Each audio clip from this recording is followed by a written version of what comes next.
Good afternoon, everyone. My name is Kristen Rigo, and I'm the Director for Health Transformation at the Association of State and Territorial Health Officials, or ASTO. I would like to welcome you to today's Payment and Delivery Reform Technical Assistance Call on Community Development as a Partner for Health Equity. ASTO is committed to supporting state and territorial health officials and their leadership teams in reforming models for payment and delivery services within the transforming health system. ASTO, in particular, with support from the CDC, is providing capacity-building support to states and territories to assist them in strengthening their ability to integrate population health activities into overall health system transformation plans. This call is the last in our four-part series, which is focused on some of the key health systems transformation issues impacting states as they move forward with payment and delivery reform. Each of the calls have included substantial time set aside for dialogue and discussion with participants, which will continue today in hopes of answering your questions during this call. The purpose of this call is to provide an overview of the community development sector. The presenters on this call will describe efforts to reduce place-based inequities and improve physical, social, and economic resources that residents utilize to lead productive and healthy lives. As such, collaborations between community development and public health are an opportunity to improve health in low-income neighborhoods. The objectives for today's call are to highlight the alignment between community development and public health on health equity, to describe emerging partnership opportunities between community development organizations and public health agencies as a result of the Affordable Care Act and new private investment vehicles, and finally, to discuss with audience members the role of community development in future public health research and practice. Now I'd like to introduce today's speakers, who are both from Build Healthy Places Network. Rini Roy Elias has worked for a decade as a community planner committed to neighborhood revitalization, health, and food security in low-income communities. Prior to joining the network, Rini served as principal consultant of City Food Strategies. There she worked with community-based organizations and public health agencies to implement urban grocery stores, community gardens, and other health-promoting community development projects. Prior to her work as a consultant, Rini served as a research associate at Carnegie Mellon University's Remaking Cities Institute, where she developed urban agricultural design strategies for Pittsburgh's largest remaining brownfield.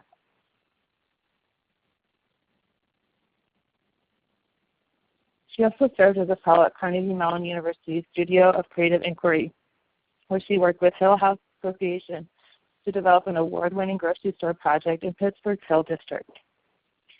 Currently, she serves as co-chair of Healthy Food Access Initiative for Oakland Food Policy Council and advisory board member of Education Community Farm in San Jose, California. Rini received her PhD in City and Regional Planning from the University of California, Berkeley. She holds a Bachelor of Architecture and Master of Urban Design, both from Carnegie Mellon University, and a Master of Science in Human Geography from the University of Oxford, England.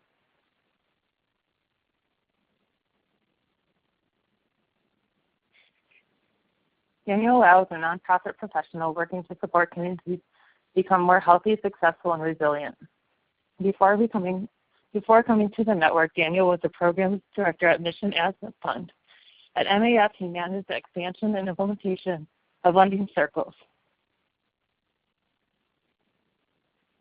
Building partnerships all across the country, Daniel contributed to the movement of a safe and responsible access to financial capital for hardworking families, opening doors for economic advancement and self-sufficiency. Before MAF, he conducted research on the National School Lunch Program and advocated for federal anti-hunger and anti-poverty initiatives in Washington, D.C. Daniel graduated from the University of California, San Diego with a degree in human biology and completed his master's in public health from Boston University. He is an alum of the Bill Emerson National Hunger Fellowship. If you have a question during this call, you are welcome to post it in the chat box on your screen at any time. These questions will be answered during the Q&A at the end of today's presentation. We will also open the phone lines during the Q&A session for you to ask any additional questions. At the conclusion of this call, you will be directed to an evaluation survey. Please take a few minutes to complete the survey, as we would appreciate any feedback you have to help inform ASTO's future work. I will now turn it over to Daniel and Renee. Renee. Hi, this is Renee Roy Elias from the Build Healthy Places Network. Thank you so much for having us today. We're really excited to present to you. As Kristen mentioned, my background is actually in architecture and urban planning, and I spent about 10 years working in community development and was introduced to public health by way of community development, just in seeing firsthand how health was very much a part of improving low-income communities. So I'm really excited to talk to you all today and learn from you how community development can best support your work. I'll hand it over to Daniel, who's going to get us started this morning.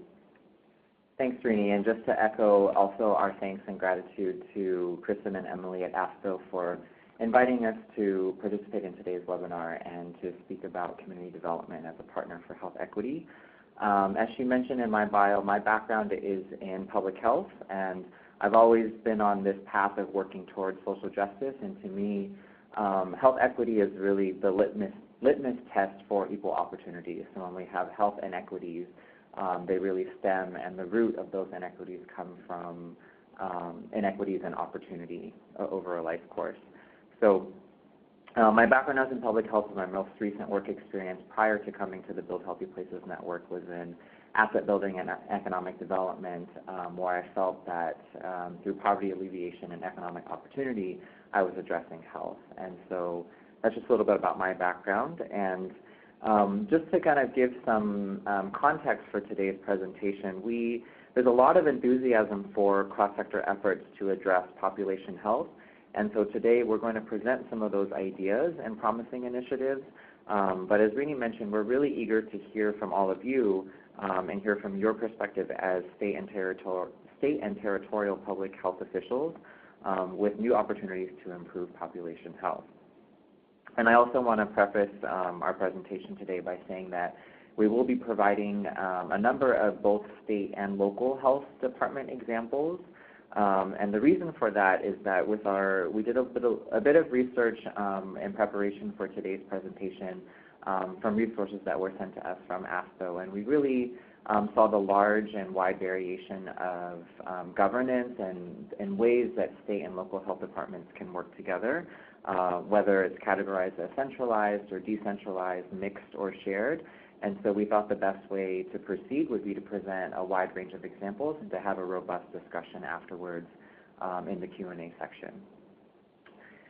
So with that, let's move on into the presentation. Our first slide is just an outline of the topics that we'll be covering today.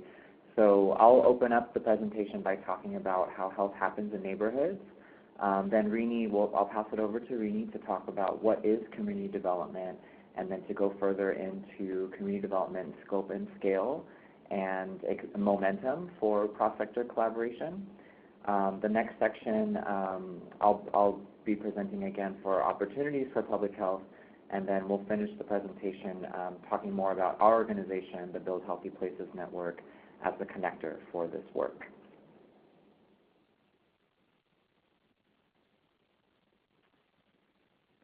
So before diving into the specifics of the community development sector and the opportunities for cross-sector collaboration, we really want to, and why we feel the community development sector has such an important role to play in improving health, we wanted to take a few minutes to talk about why health happens in neighborhoods, and because as we all know, there's growing and ample evidence that this is true. So maybe many of you may be familiar with this phrase, in determining your health, your zip code is more important than your genetic code.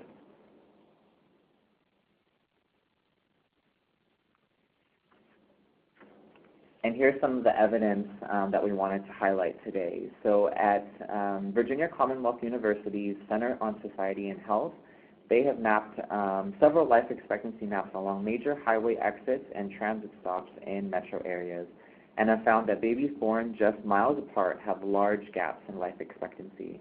On this slide, we see the city of Chicago, and so for an example, babies born just a few train stops apart can have a 16-year difference in life expectancy. We wanted to highlight a second map as well in New Orleans. And so you can see here in different neighborhoods along the freeway system within New Orleans, life expectancy can vary by by 25 years across those different neighborhoods. And so I also wanted to mention that there are more cities available through the Center on Society and Health at VCU. So definitely take a look at their website for different cities. They've done a really great job of looking at different urban and suburban areas as well. And also there's even more that are being developed as we speak.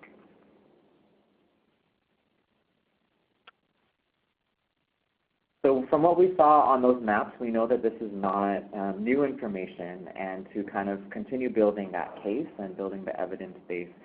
As you can see from this slide here, only 10% of mortality is attributed to access to health care.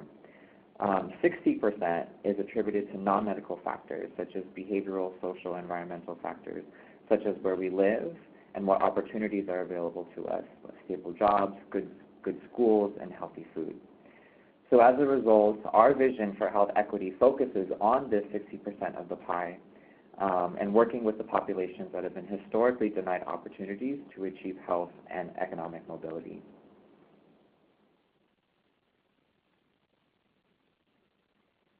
Despite what we know and all this growing evidence, we still spend over $3.2 trillion in healthcare expenditures, and less than 3% of that amount is invested in public health. So we feel that there's a severe mismatch and a huge disconnect in what we know that what we need to do to address health and how resources are actually invested in our country.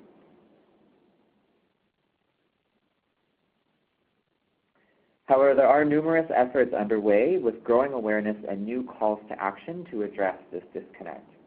One of these efforts is the Healthy Communities Initiative, which was started in 2010 from a partnership between the Federal Reserve and the Robert Wood Johnson Foundation to bring together bankers, community development, and health leaders to discuss shared interests and opportunities for collaboration. I actually have an update. On our slide, we have 24 meetings, but in a recent meeting that I attended, we actually found that there have been closer to 30 meetings to date that have taken place across the Federal Reserve System in the country. And I believe maybe many of you, some of you may have heard from some of our colleagues at the Federal Reserve System. I know that David Erickson at the Federal Reserve Bank of San Francisco and Elizabeth Sobelblum at the Federal Reserve Bank in Dallas also participated and presented in an earlier ASCO webinar in the series. So hopefully you all had a chance to hear from them as well, and we'll be building off of what they discussed in that earlier webinar.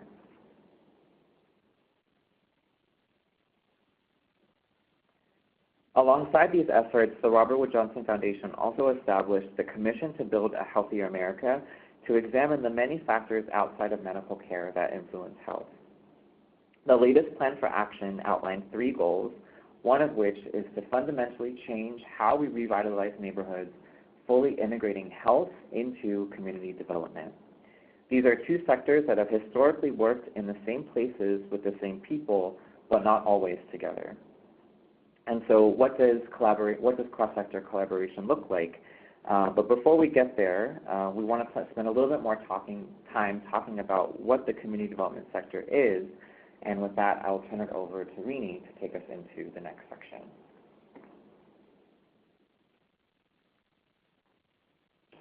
Thanks, Daniel. And thank you again to all of you for having us here today.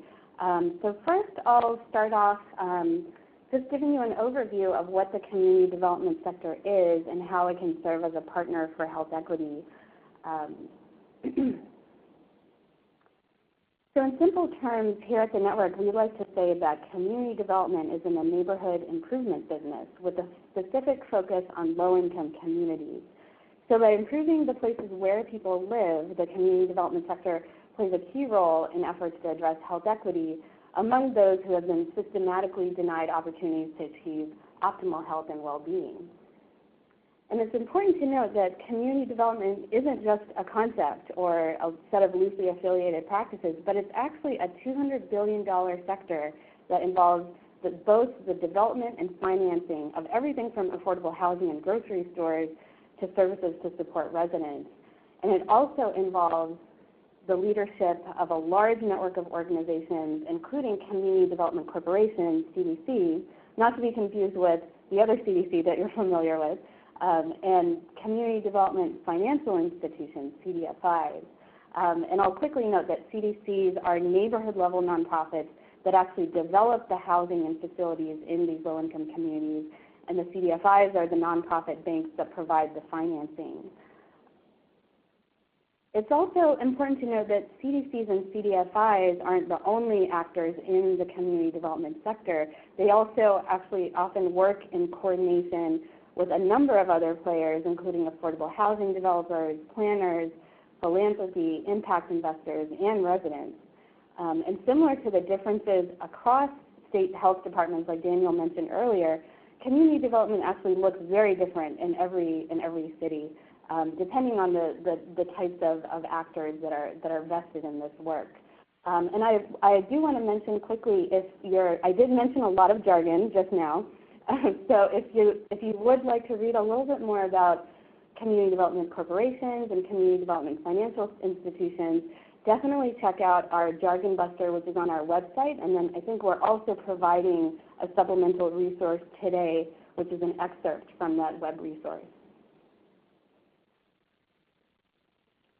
So here at the network, we see community development as an action arm to address health equity, and we define health equity as the opportunity for every person to achieve optimal health and well-being regardless of identity, neighborhood, ability, or social status.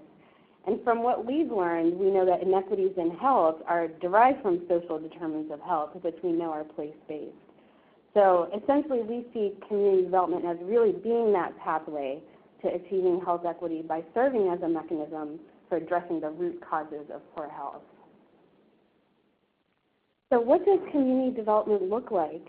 So as Daniel mentioned, our colleagues David Erickson and Elizabeth Silberblum from the Fed actually talked about this example a few months ago in ASSO's March webinar, but we also wanted to actually talk about it as well and build a little bit more on what they shared about this example, which is actually a very frequently cited example of holistic community development. So this is Eastlake, once one of Atlanta's most economically distressed neighborhoods. Back in the 90s, about 40% of the housing units were uninhabitable. There was only 13% employment. The schools were among the worst in the metropolitan Atlanta area. There were high rates of crime and also significant health disparities. And so real estate developer and philanthropist Tom Cousins, who's also a colleague of Warren Buffett, is an Atlanta resident, and he learned about the dire situation in this community, which was essentially at his back door, and he decided he wanted to help turn the community around. So in the early 1990s, Tom Cousins helped finance a comprehensive revitalization of the community under the auspices of a nonprofit now called Purpose Built Communities. And the organization actually has a three-pronged approach to community revitalization, focusing on mixed-income housing, cradle-to-college education, and community wellness. And in the 20 years since the completion of the project, which was completed in the late 90s, the impacts have actually been astounding. The community went from about 1,400 extremely low-income residents to 2,100 mixed-income residents. Employment went from 13% to 70%. The schools that were once the worst in the metro area, like I mentioned, are now the fourth best. And there was a 90% reduction in violent crime. So how did all of these components come together? So the key was this idea of a community quarterback, so a coordinating lead agency, which could be a community development corporation, like we mentioned, a community foundation, or a local nonprofit that works across sectors to piece together the financing and implementation of these projects. And it's worth noting that this project did not involve public health partners, and health wasn't initially part of their model. As part of the initial planning for the project, the partners in the project had considered building a health clinic, but ultimately forgoed that plan because they didn't want to deal with the many regulations and logistics that come with building a neighborhood clinic. But it turned out that by focusing on education, housing, and wellness, there were health benefits reached by community members.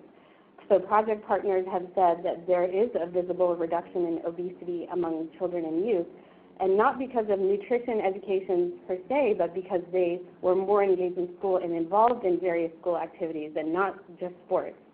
And unfortunately, baseline obesity rates were actually never measured as part of this project because the partners didn't think they were doing a health intervention at the time.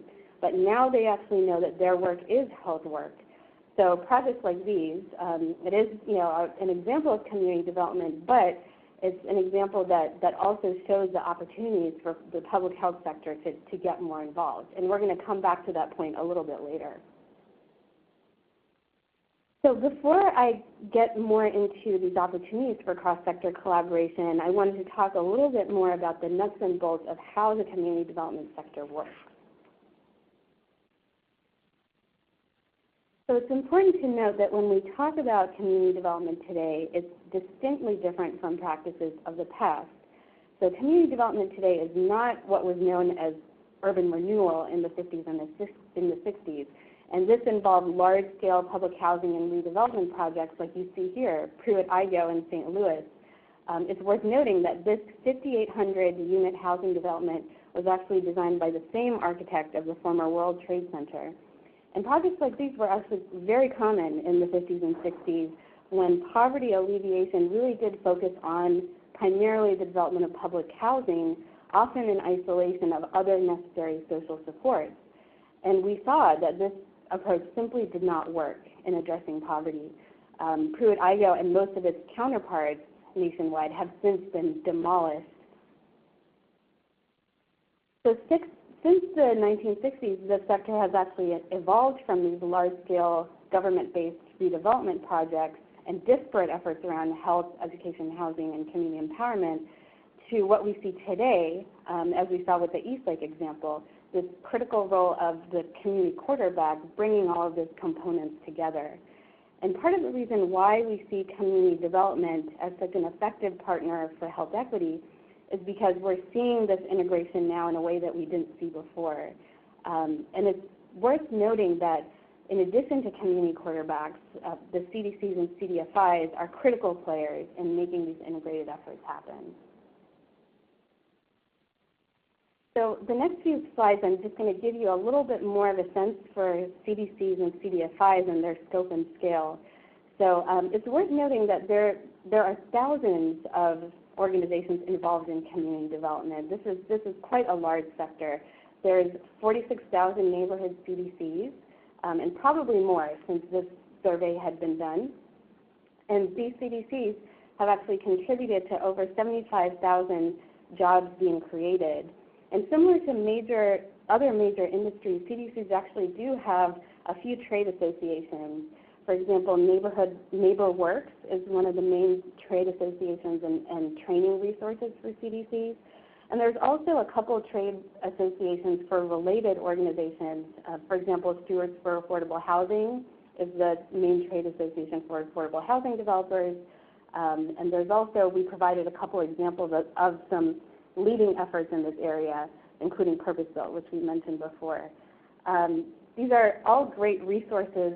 All of these organizations are actually great resources for all of you if you're looking to find CDCs and affiliates in your state.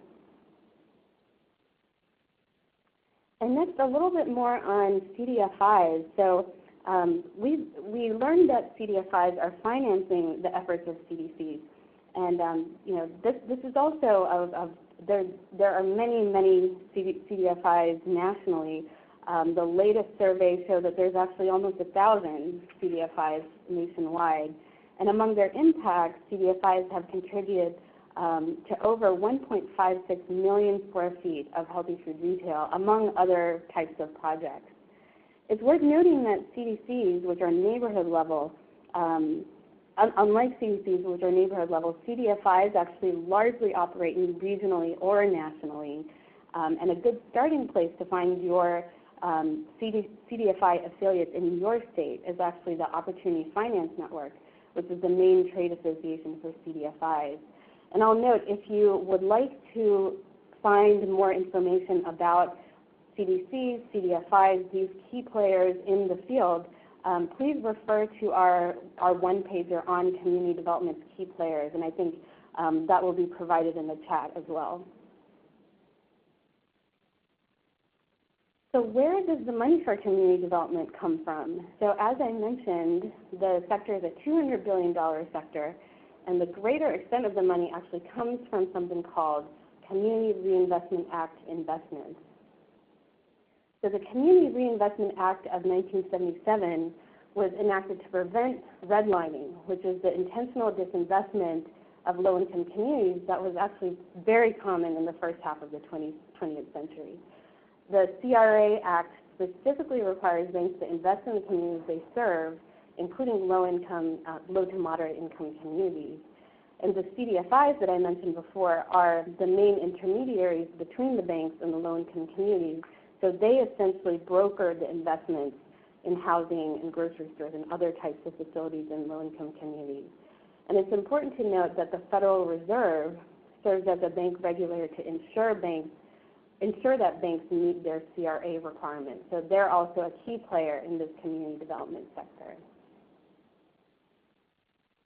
It's also worth noting that in addition to these CRA investments, other financing for community development comes from federal tax credits to help finance various facilities, and this includes capital investments in housing and retail. And other financing actually comes from impact investors and program and mission-related investments from philanthropy. So the way we actually like to explain the financing of community development to public health is we like to say that community development is in the leveraging business. And this is just a brief scenario to give you a sense for how that works. So let's take the example of a nonprofit that's trying to build a new affordable housing development. It may start with raising $15 million for a capital campaign. Now you have two choices. You can use all of that $15 million to build your building, and you have a $15 million housing development. Or you can invest $5 of that $15 million into the building and use it to finance an additional $15 million from low-cost loans managed by a CDFI. So now you actually have a $20 million affordable housing complex with $10 million left over for other investments, kind of supporting other social determinants of health, for example, an early childhood center. So this example illustrates how community development essentially maximizes the impacts of investments, and this is a key asset that it brings to the public health sector. So next I'm going to talk a little bit more about cross-sector collaboration. We learned about community development, how it works, but how does this work relate to the work of public health, and what are those opportunities for collaboration? So in this section I'm going to talk a little bit more about the shared aims of both sectors, the national momentum that we're seeing around cross-sector collaboration, and also I'll share a couple of examples of the two sectors that are already informing each other's work.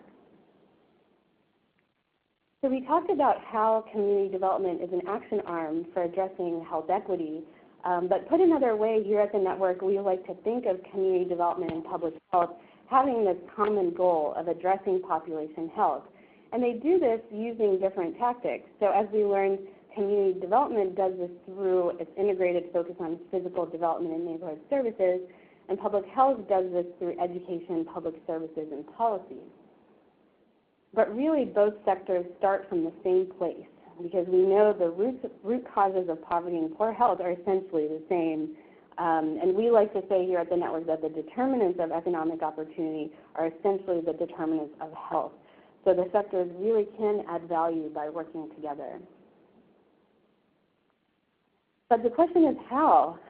So over the course of the last year, we've actually held a number of workshops and trainings with national leaders in both sectors, and we asked them what they thought each sector could bring to the table.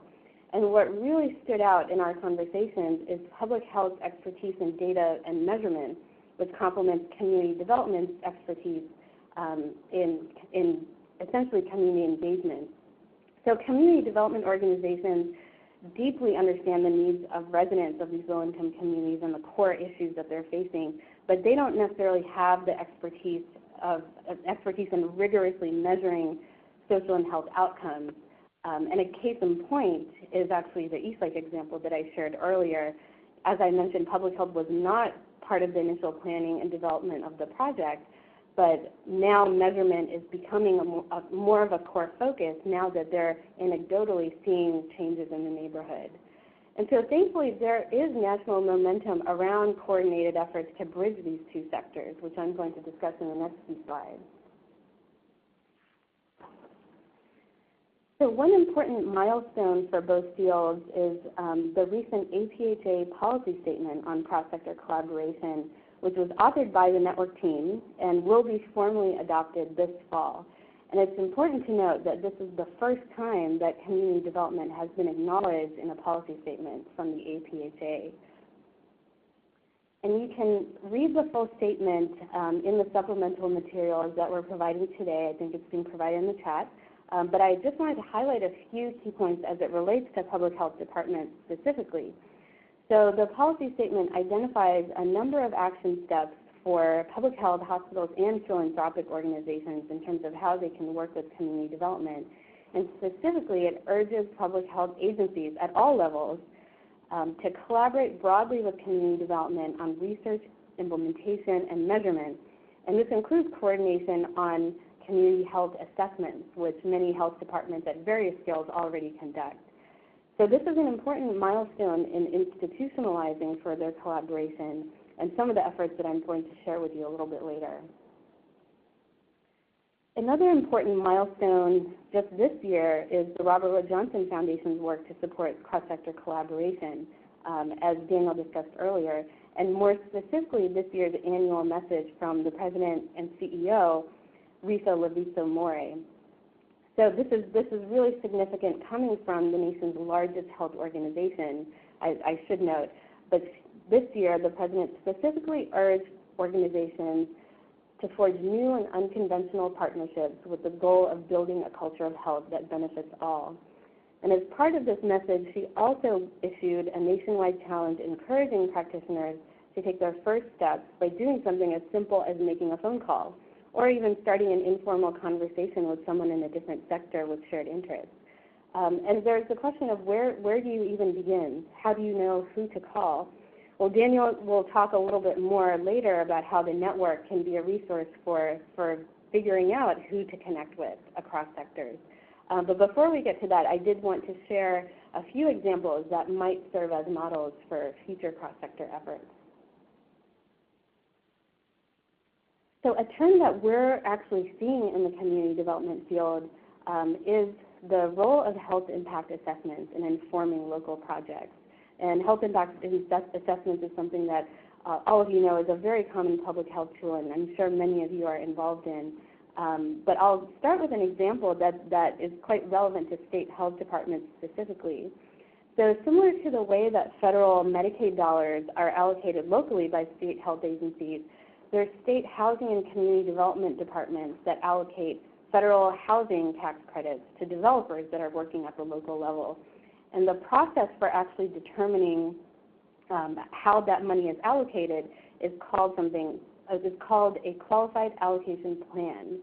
So the Georgia Health Policy Center conducted a health impact assessment of state affordable housing policies in Georgia, where they showed the potential impacts of aligning affordable housing development with health goals. And you can actually read more in this report that we've provided an image of right here. And as a result of this HIA, it's important to note that the Georgia State Qualified Allocation Plan is now providing incentives to propose developments that incorporate healthy design features, that incorporate things like pedestrian activity and align with other place-based initiatives.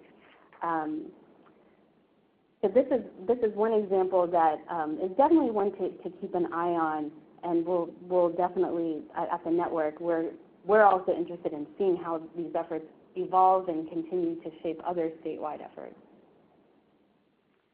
Another example is the Mariposa Healthy Living Initiative in Denver, and this is a local effort, but we feel that this has great implications for how state health departments can think about the role of HIAs in place-based projects. So starting in 2009, the local Denver Housing Authority began working with local groups to develop a strategy for revitalizing a large distressed public housing development in the city's downtown core. And part of this plan involved figuring out ways to also better connect the area to the regional light rail system. So as part of the creation of the plan, the Denver Housing Authority also sponsored an HIA, which identified the 6 core indicators that you see here. And these are essentially social determinants, as we know. So as of today, about half of the proposed 800 units have been completed and fully occupied, and already an evaluation of the project has revealed positive health outcomes. And I'll just give you a brief overview of what those are. So, for example, more residents are reporting better health and better understandings of navigating the healthcare system. More residents have access to health care. There's a decrease in smoking rates. And there are also improved perceptions of the neighborhood and neighborhood safety. So as a result of these findings, in part, there is now a city ordinance that requires HIAs to be conducted before any new development. And as the Denver Housing Authority continues to evaluate the health outcomes of the Mariposa project, they're exploring how to deepen their relationship with state and regional healthcare systems. So these are just 2 examples that we thought were interesting to share in terms of HIAs informing policies and development. But there are probably more. So please do let us know if you also know of any great examples that we can lift up. So next I'm going to share a couple examples of new investment vehicles, and I wanted to start with this one because this is also an example of an HIA that informed a new investment vehicle for a local project similar to Mariposa. So the Healthy Neighborhoods Equity Fund is a $30 million private equity fund that, like Mariposa, has a broader focus on revitalizing low-income areas of Massachusetts through housing revitalization, improved transportation access, and a holistic focus on health. So in order to determine where to invest, the Healthy Neighborhoods Equity Fund created a scorecard which was directly informed by several neighborhood-level HIAs conducted by the Massachusetts State Department of Public Health in coordination with the Metropolitan Area Planning Council. This scorecard guides the activities of the fund, and it also ensures that neighborhoods with the most need and highest potential impact receive investment, and that health is holistically integrated into any new proposed development. And this is a great example of how a state health department's HIA work actually provided a framework for local efforts. And it's also a great example of how increasingly we're seeing ways that the real estate industry is shifting to value health in a way that it didn't before. So I'll end with another example of a new investment vehicle, and it's important to note this doesn't involve state health agencies specifically, but it truly puts these cross-sector goals into practice and has the potential to inform further statewide efforts. So this is the Healthy Futures Fund. It's a $200 million initiative formed by the Local Initiative Support Corporation, and that's a CDFI, Morgan Stanley, and the Kresge Foundation. And the program is national in scope and specifically invests in federally qualified health centers and affordable housing developments that are co-located with other facilities impacting one or more social determinants of health. So that includes grocery stores, job training facilities, community centers, a number of other types of facilities.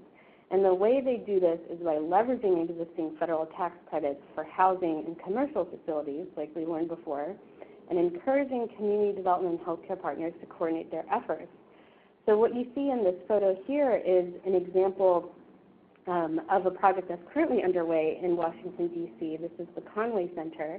It's a $90 million development that will include 200 affordable housing units, a 37,000 square foot health clinic with primary care, employment training, and health education programs as well. And it's worth noting that this development is actually across the street from a subway station, so it reinforces what we learned from Mariposa and the Healthy Neighborhoods Equity Fund about this importance of placement and transportation access when we're thinking about community development contributing to overall health and well-being. And you can read more about both the Healthy Neighborhoods Equity Fund and the Healthy Futures Fund in our Crosswalk magazine series and on our blog at buildhealthyplaces.org. So with that, I'm going to turn it over to Daniel, and he's going to talk a little bit more about some of the additional opportunities for public health. Thank you, Rini. So as she mentioned, we're moving on to the section for opportunities for public health. And so what we'll discuss here are exciting opportunities that exist through policy, and we'll highlight examples where local and state health departments are working across sectors and coordinating their efforts with community development. And then so just as a quick reminder, the examples in this section will feature both state and local health departments because we wanted to provide that wide range of examples to choose from. And we'd love to hear from you either through the chat box or through the Q&A section afterwards about other new initiatives or how you see this kind of work applying in your local or state context. So first we'll start with the Affordable Care Act, which I'm sure many of you are aware of on the call. The triple aim of the Affordable Care Act, which is to increase access to health care, focus and incentivize prevention and investment, and then to finally reduce the cost of medical care expenditures. We want to highlight the Affordable Care Act because we feel that there are multiple opportunities to leverage public programs and public health for prevention, which open doors for cross-sector collaboration from health departments. What we'll do is we'll take a closer look at an example of how a state health department has leveraged the opportunities within the Affordable Care Act in an example in a few slides.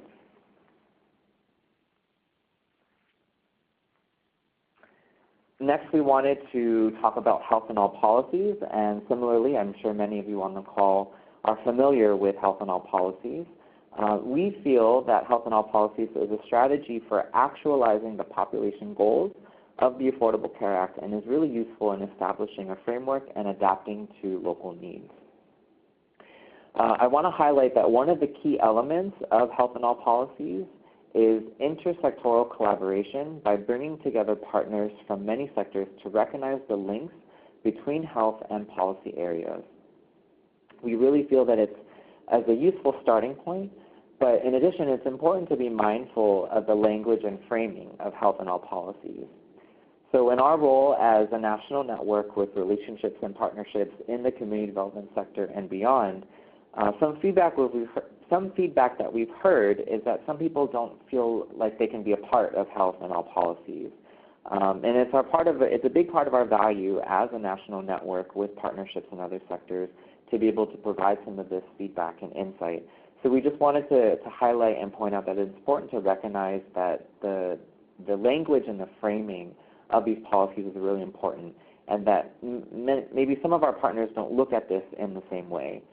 But it is a great conversation starter to start talking about those common goals.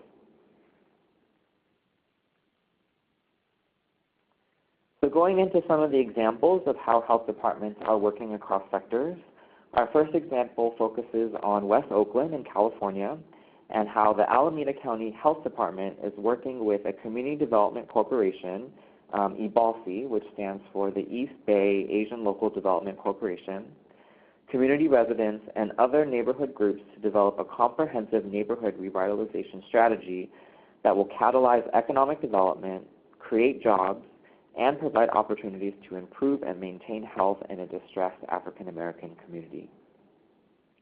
The project has already included the renovation of the California Hotel, which you can see here in the image, from a single-room occupancy hotel into an affordable housing development.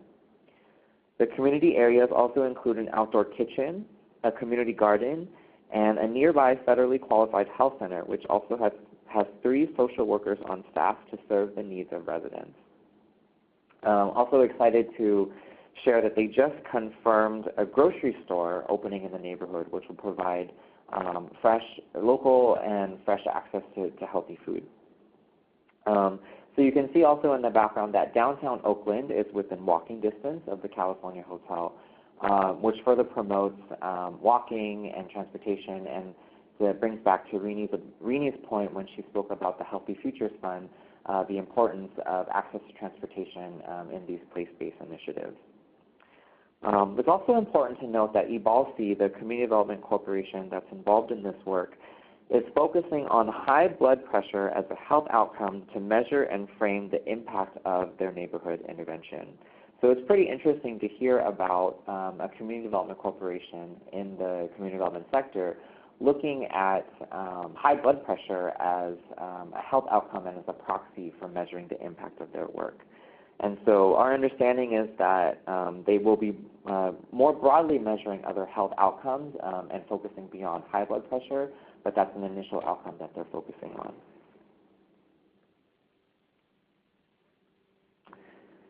Next, we want to highlight the Communities of Opportunity project in Seattle-King County.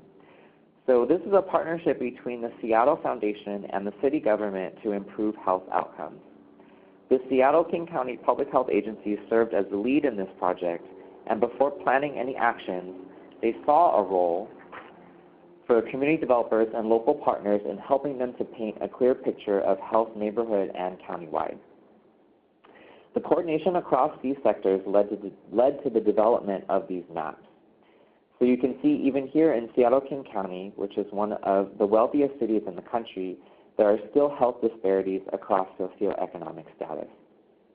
So areas in the red in the maps are the most low-income areas and are also the areas that are suffering disproportionately from chronic disease.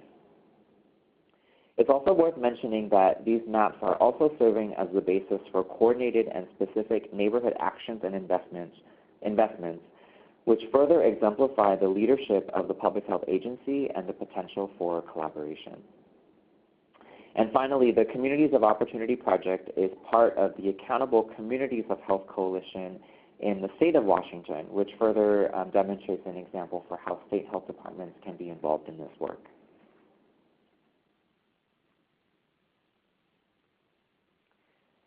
So next, this is the example that touches on an opportunity that exists within the Affordable Care Act. So as we discussed, the Affordable Care Act is also about prevention and investing in the places where people live to improve health and reduce the cost of health care. So in New York, the State Health Department has formed a Medicaid redesign team and allocated $47 million to statewide prevention initiatives. So for example, the State Health Department has utilized those Medicaid dollars in capital investments to provide assisted living services to elderly and supportive housing services to the homeless. We're really happy to share that the first housing development that has been financed with Medicaid dollars has been completed in the Bronx, and a second building is currently underway in progress.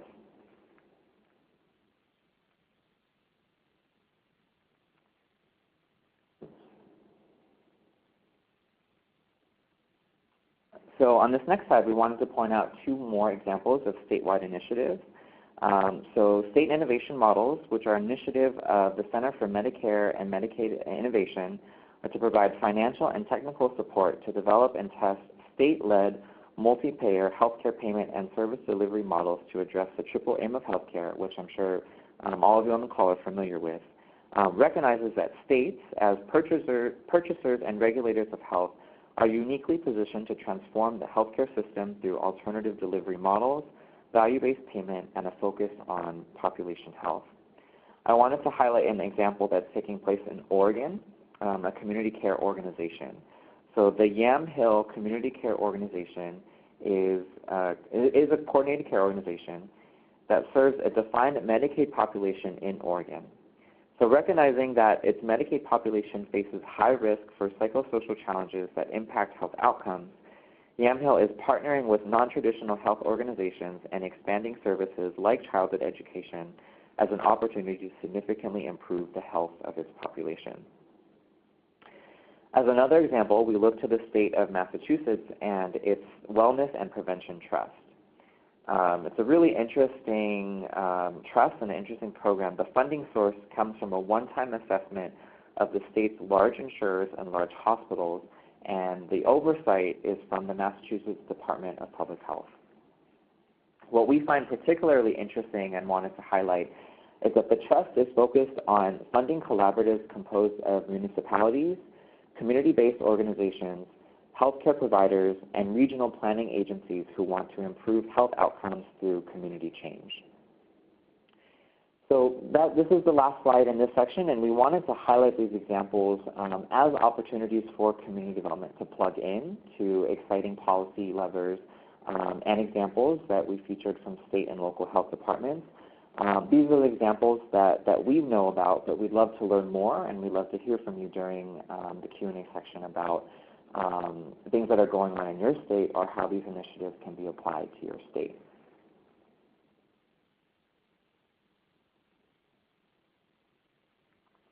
And so moving into the last section of our presentation as from the network as the connector.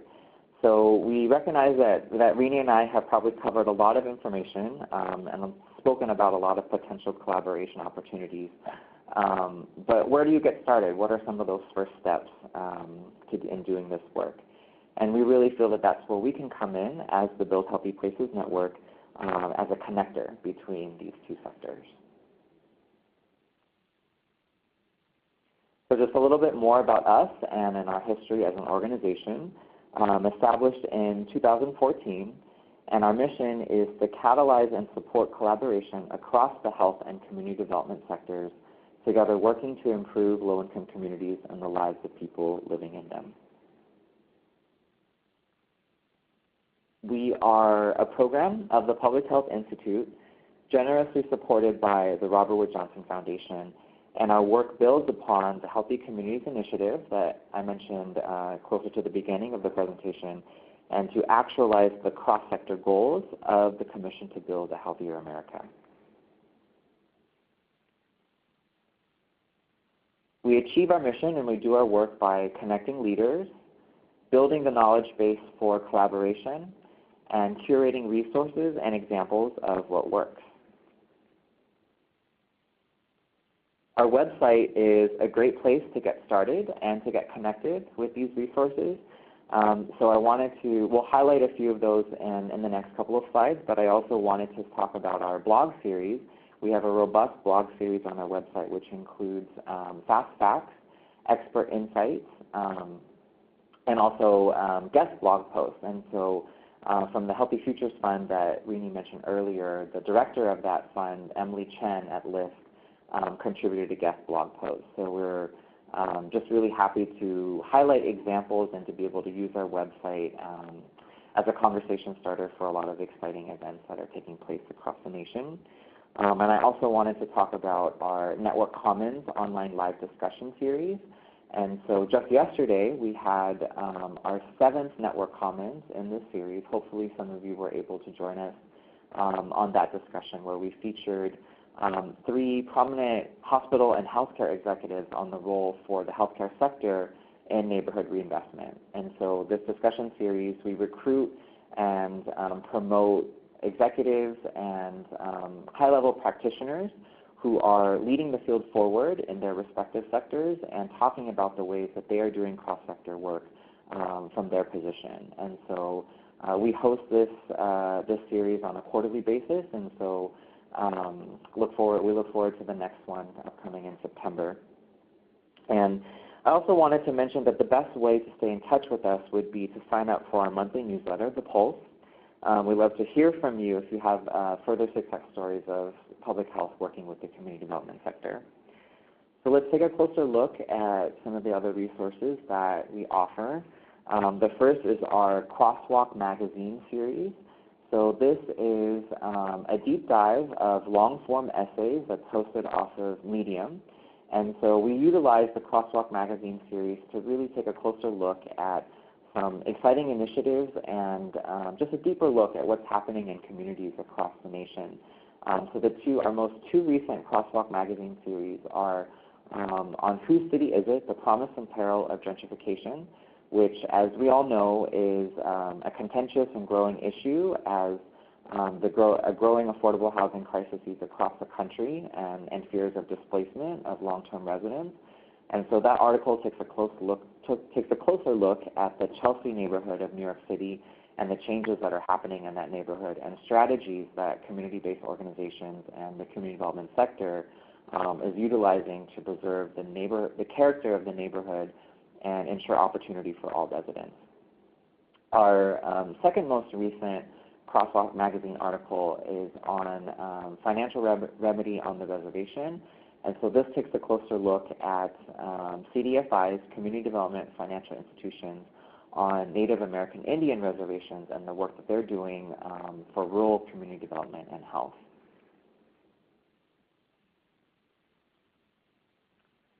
Next, I wanted to talk quickly about Measure Up, and this is one of our featured tools, a curated collection of tools to measure the health impact of neighborhood-level projects. So the theme of data and measurement has been pretty consistent throughout our presentation, and as we mentioned, it's a great way to engage and start the conversation across sectors. This Measure Up launched last year, and we're continuously adding new resources. We recently added PolicyLink's National Equity Atlas. So we encourage all of you to take a look and let us know if you think any other measurement resources are missing from our tool, and hopefully you find it useful in your work.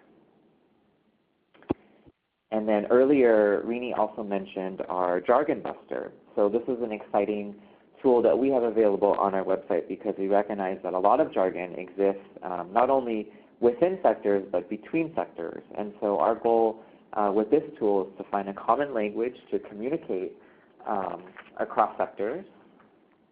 And we always like to highlight the common example of CDC. So you can see that in the slide there, that in public health, CDC can refer to the Centers for Disease Control and Prevention, but in the community development sector, CDC refers to community development corporations. So this also launched last year, and this year we're continuing to add terms and focusing on busting healthcare jargon.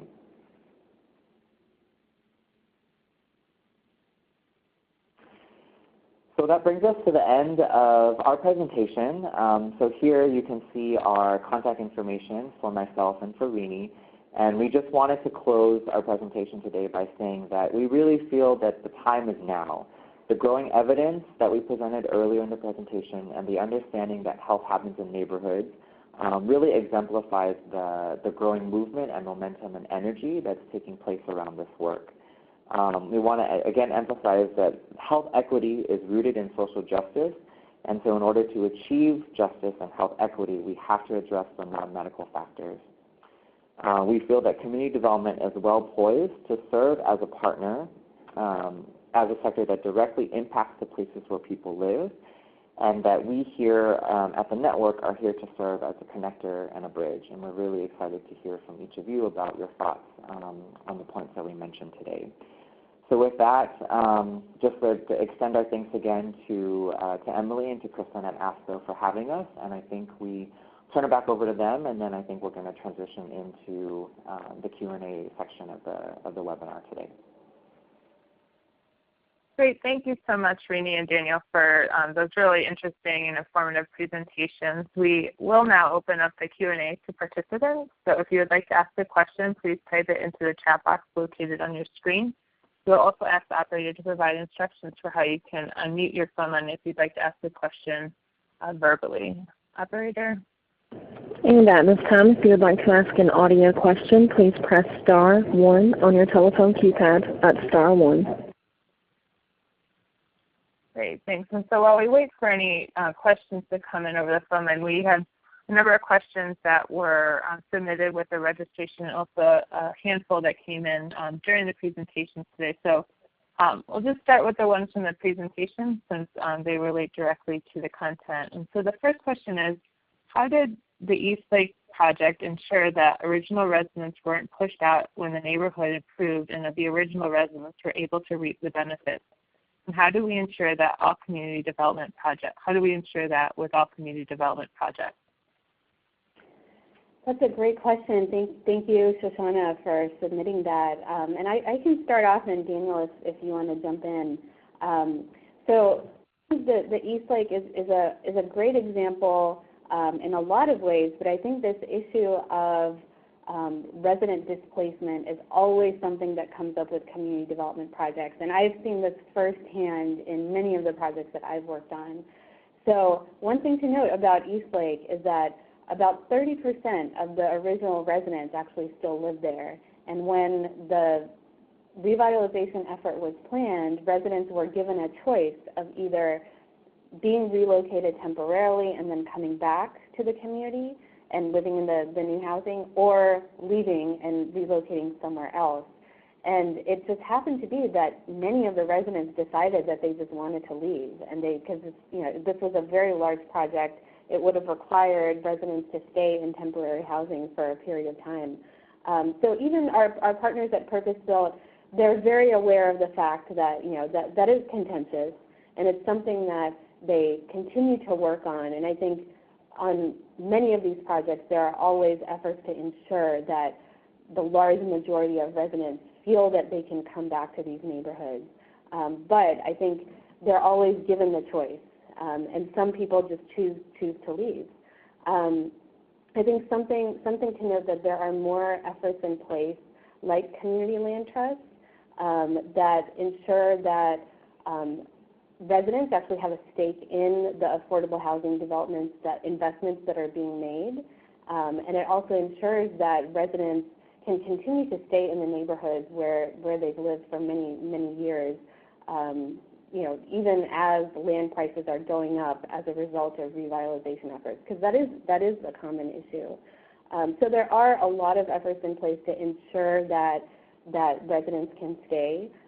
There are more accountability mechanisms in place for local planning authorities and developers to ensure that they're not displacing residents. But I think it's, I'll be completely honest, it's still something that everyone is still working on. So excellent question. Daniel, I didn't know if you wanted to add anything else. Yeah, I also wanted to kind of build off of Rini's answer too and say that there are, one of the things that we'd like to highlight is that there are opportunities for the community development sector, specifically community development corporations, which we touched on during the presentation, are affordable housing developers, but are also community-based organizations that provide a lot of services to residents and community members.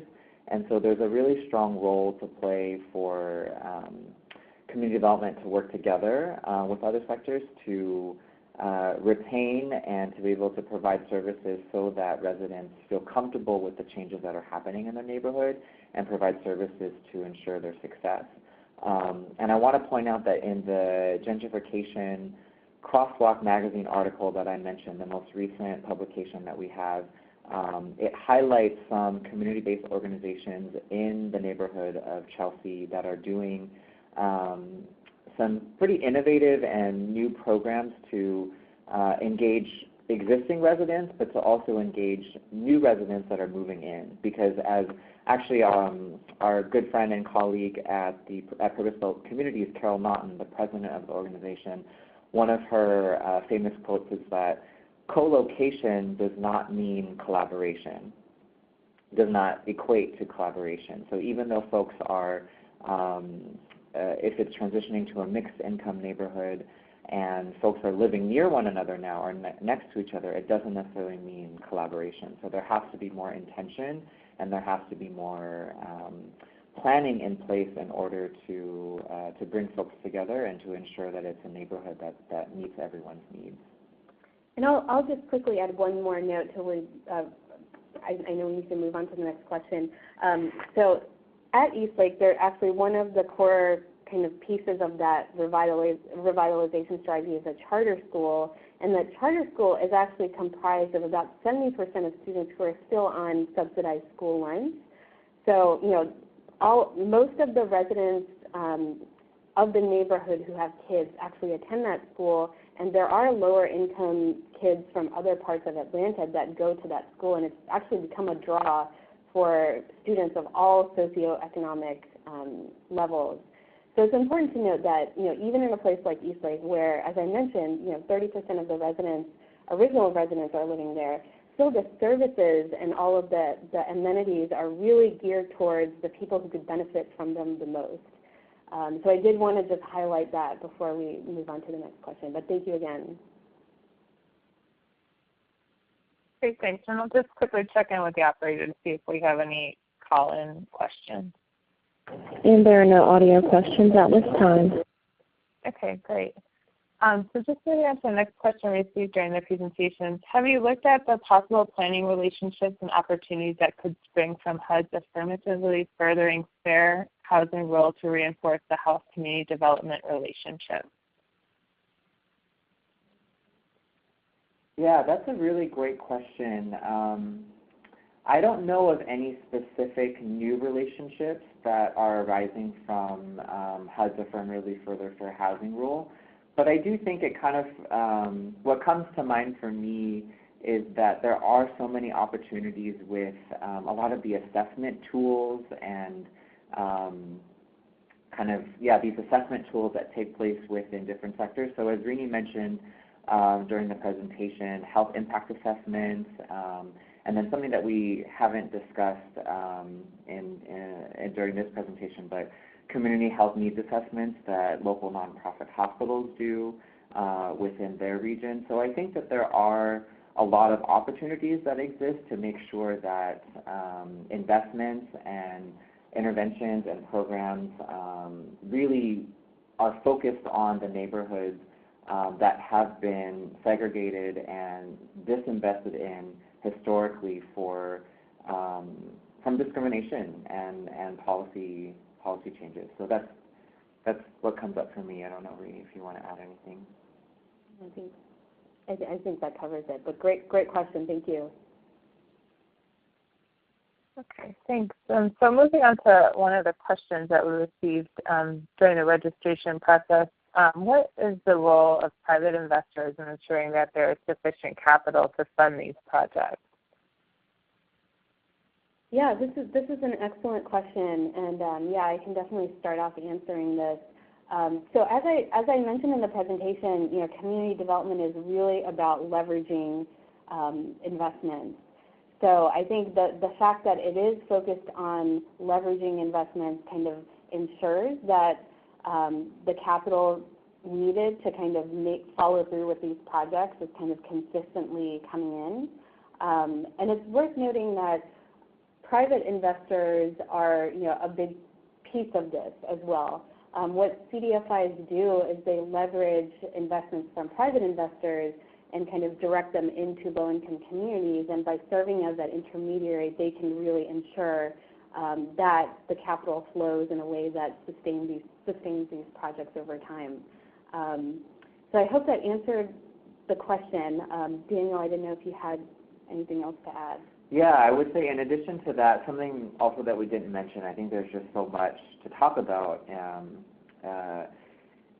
in thinking about cross-sector collaboration and the opportunities that exist. But there's a relatively new financing mechanism called Pay for Success and social impact bonds. And so, that could be it is a webinar in itself. I've been on webinars that just specifically talk about Pay for Success. But really quickly, that's a way for private investors to be able to invest in and support community-based social service interventions. And so there is a role for private sector capital to be able to directly fund and invest and then receive a return on their investment on social service intervention programs that are linked to municipal or state government programs where the savings of that intervention can be realized and then paid back to the investor. So I think that's a really quick and simplified version of what Pay for Success is, but it is an exciting new mechanism to funnel and direct private dollars. Great. So just another question that we received during the registration, can you please provide examples of how community-based care coordination activities or programs are part of population health efforts? Yeah, I should know that this is actually something that we're trying to understand ourselves, because I think Daniel shared an example in his part of the presentation towards the end of a coordinated care organization that's beginning to work across sectors. But we're hungry for other examples. So I'm sorry to say that we don't have any other ones that really come to mind. But we're definitely on the lookout. So Daniel, did you have anything to add? Yeah, the Yamhill Community Care Organization is the one that rose up for us to share today. But we are, hungry for more examples, and we know that there are other states who are doing some really exciting work. So we just love to hear more if folks have those examples to share. Great, thanks. And so this question came in during presentations. Do you have any additional community development initiatives that are occurring in rural areas? And what are some of the challenges and opportunities seen with the graying of America? I can speak to the rural piece a bit more. So again, I'll plug the Crosswalk Magazine article on Native American Indian community development financial institutions and some of the work that they're doing in investing in those communities and doing rural community development and health, and touching on the challenges and the barriers that exist. Another guest blog that I'm working on is with contacts that we have at Montana State University, and so they've done some pretty exciting, there's some exciting rural health initiatives that are taking place in the state of Montana. I'm sorry that I can't speak to any specifics about it quite at this point, but we do know, I think the big picture way to answer this question is that there are those examples, but it's difficult to, they're hard to gather at times, and so our role as a network is to continue making connections and to get introduced to those organizations that are doing this work.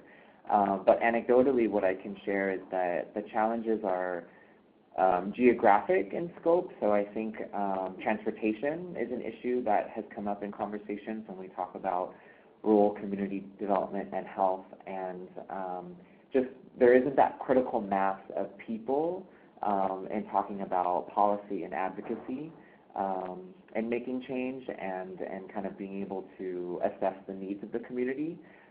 So those are some anecdotal lessons that I can share, but I do think reading our Crosswalk article and then staying tuned with upcoming guest blog posts will continue to feature and highlight the successes, not only the challenges, but also successes that groups have had.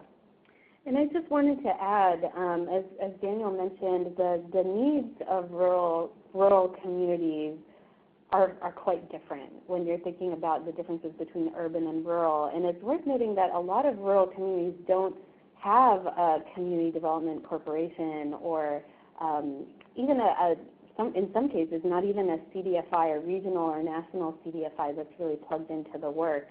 So this is definitely something that we're exploring, is how to connect rural communities and even other communities that aren't rural but aren't as connected to these capital sources, like really how to kind of bridge that connection between community development and health in those communities, because a lot of the larger issues around poverty and health are the same, but kind of the specific ways that they manifest are different. And something that we have heard in previous conversations is that hospitals are still usually very important anchor institutions in many rural communities. So there is a potential role for hospitals to play in coordination with other community partners in pursuing more comprehensive revitalization strategies. So definitely stay tuned on our research and on our website to learn more. And then I'll try to address the second part of the question with the graying of America and promising initiatives that we can point to there. So I personally don't know of any Medicare-related cross-sector initiatives, because if you think back to our presentation, we did focus more on Medicaid. But I think what's exciting and what comes up for me is that there are lessons learned and implications for how if Medicaid is able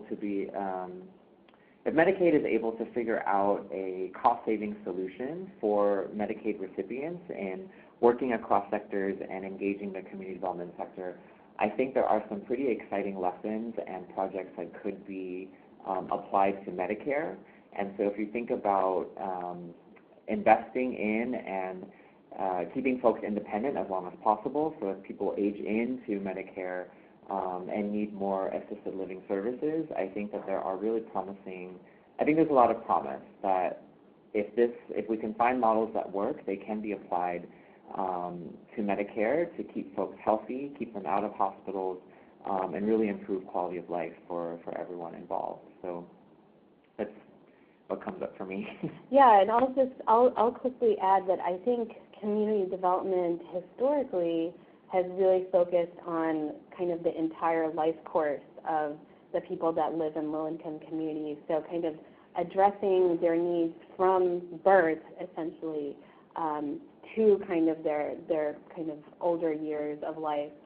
And so one example that I might point out, I showed on one of my previous slides, National Church Residences, which is an example of an Ohio-based affordable housing development company that specializes in senior housing and really looking at it holistically. So not just building the housing, but really focusing on healthy placemaking. So what are the other components that really contribute to the health and well-being of elderly populations overall?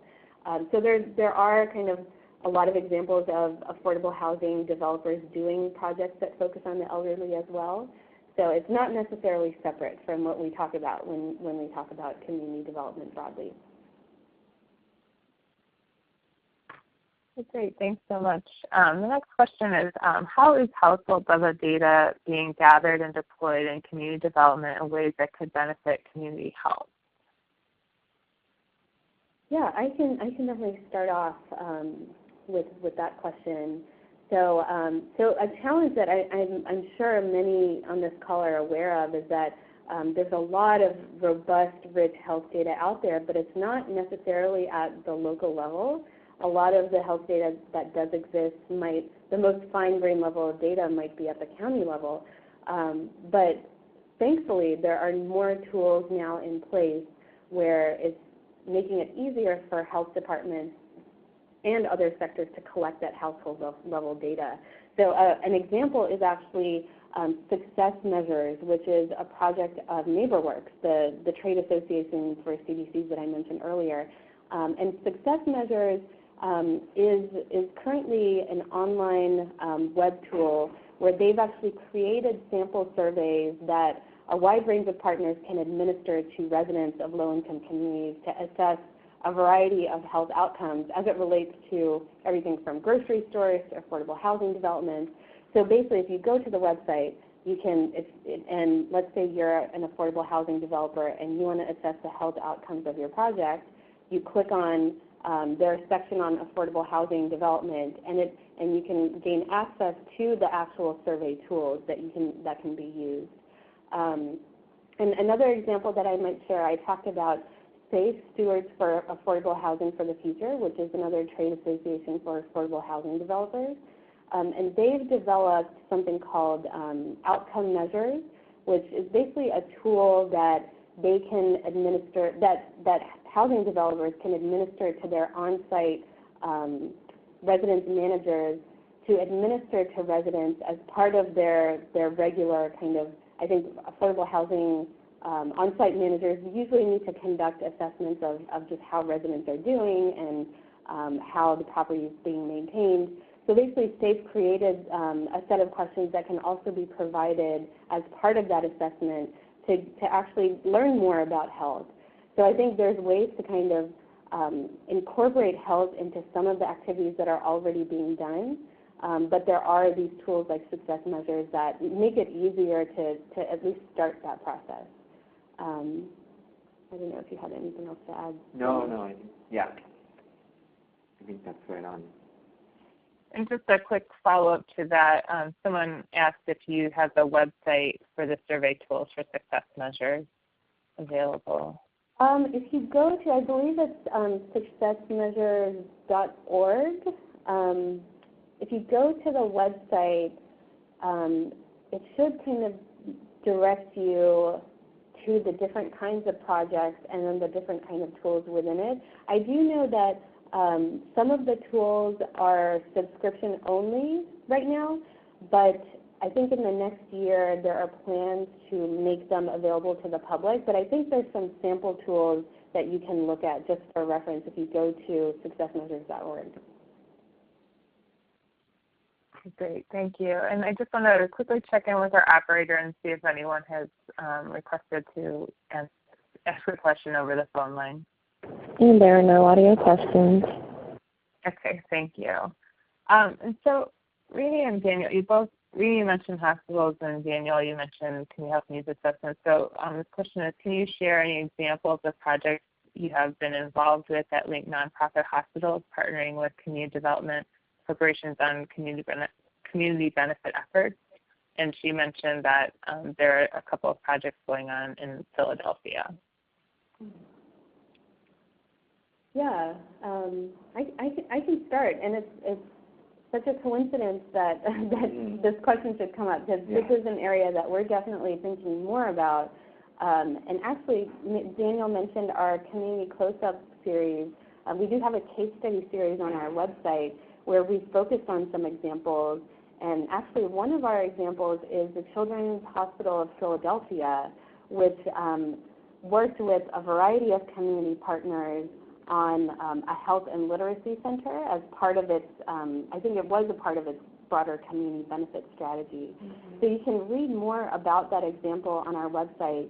And we also did have a Network Commons live discussion that featured one of the core staff from the Children's Hospital of Philadelphia back in January, I believe. So if you go to our website, you can definitely check out more about that. And as Daniel mentioned, we did have the Network Commons event yesterday where we had someone, Quentin Moore from Trinity Health, speak about Trinity Health's partnerships with community development on various kind of broader revitalization initiatives. And I don't believe that community development corporations specifically were involved, but they actually have been working very closely with community development financial institutions on the investment side of it. I do know that in that example there were a variety of other community partners involved, and I think as they're continuing to work with the community development sector, I know they have a vested interest in kind of connecting more with those local level organizations. But I will say this is exactly the topic that we're exploring further as part of our research and programming over the next couple of years. So, so definitely, if you have examples, other examples from Philadelphia to share, we would love to hear those. And definitely stay tuned to our website, because we'll be sharing more examples as we come across them as well.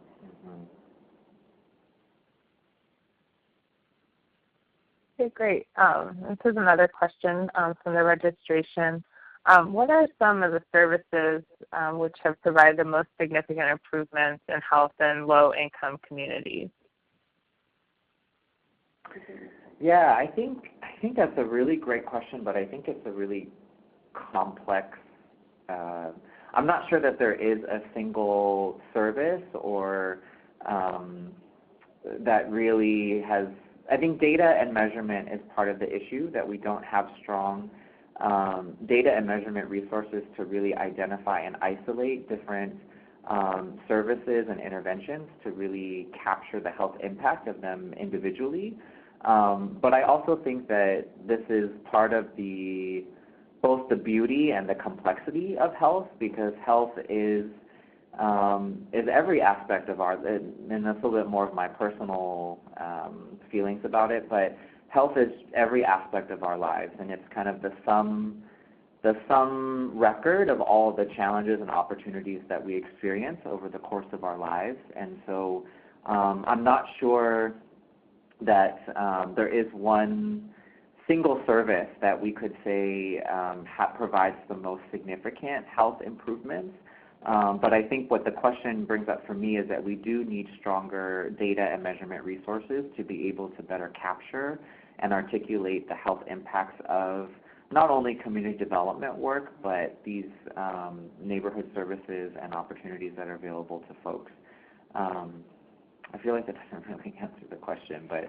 Yeah, it's a really good question, and like Daniel mentioned, you know, it's kind of difficult to answer. But I think what I will add is that the premise of community development is that it takes more than just a housing development or just a job training program to alleviate poverty. Community development today is really about coordinating multiple services with facilities to holistically address poverty. So I think the larger point that I guess we could make is that you know, no one intervention is going to kind of solve the problem, but every intervention has a particular role to play. They're all kind of pieces of the puzzle. And something that I will note, although we do at the network think that it's not about one service, but about all of these coordinated efforts. I will say that our funder, Robert Wood Johnson Foundation, is heavily focusing on early childhood, and they've been focusing on early childhood for the last couple of years. We actually just had a Network Commons event in March that focused on early childhood, and I think there's this broader kind of awareness of the fact that the actual services and programs and facilities to address health need to actually start when we think, before birth even, at the beginning of people's lives. So I did want to share that as just kind of like something that has emerged in some of our work, this importance of looking at the life course and really kind of looking at the health of children and how those interventions, whether it's better access to education during those years or access to health services during those years, and how that can really impact health over time. So yeah, but definitely we're interested in this question, and we will continue to explore it. And I know I keep mentioning the website, but you can continue to visit our website to see how we're kind of thinking about these issues over time, and what examples we come across that would be worth sharing. Okay, great. We just have a couple minutes left, but I want to try to squeeze in this last question. So what role will public health nurses who presently work in health departments in Chicago, so local health departments, play in this healthcare change? Yeah, that's a great question. I'm personally not as familiar with the specific work of public health nurses in Chicago. But I do think that, considering just how many functions public health departments play and how many responsibilities they have, I think the role of public health nurses is no less significant than that of other healthcare providers and other public health practitioners kind of working in this realm. I'm definitely not the best expert on this topic, but I think if there are others on the call who know a little bit more about where public health nurses specifically fit into this, we would like to learn about that as well. So Daniel, I didn't know if you had something to add. No, I have to admit too, I'm not very familiar with public health nurses and the roles that they play within state or local county health departments. I do know that one of the most well-researched and discussed programs is nurse-family partnership, which are nurses that visit low-income and single mothers in their homes as they are expecting and during pregnancy and also after pregnancy to check in, provide support, direct them to resources. And this has been one of the most well-documented, successful programs for prevention as well as just promoting health and the success of the new family. So I'm not quite sure if public health nurses are the nurses that are involved in nurse-family partnership, but I did want to highlight that program as a well-documented and well-researched, effective, cost-effective, but also intervention-effective program. Okay, great. Thank you so much. And with that, we're going to wrap up the Q&A for today. So thank you again to everyone for joining us. More information on the Payment and Delivery Reform Technical Assistance Call Series will be posted on the ASTO's website on the web address on your screen now. We will also be posting a recording of today's webinar within the next few days. So we hope that you'll be able to use this webinar as a resource, and we'll share the link with others once it's available. And as was mentioned earlier, you will be immediately directed to an evaluation at the conclusion of today's webinar. Please take a few moments to complete our survey as it provides us with useful information for our future projects. I would like to thank CDC for sponsoring this call, and I'd also like to thank our speakers, Rini and Daniel from Build Healthy Places Network for their wonderful and informative presentation. If you have any follow-up questions about today's webinar, please feel free to contact me, Kristen Rigo at ASTO. My web address or my email address is on your screen now. Thank you, everyone, and enjoy the rest of your day.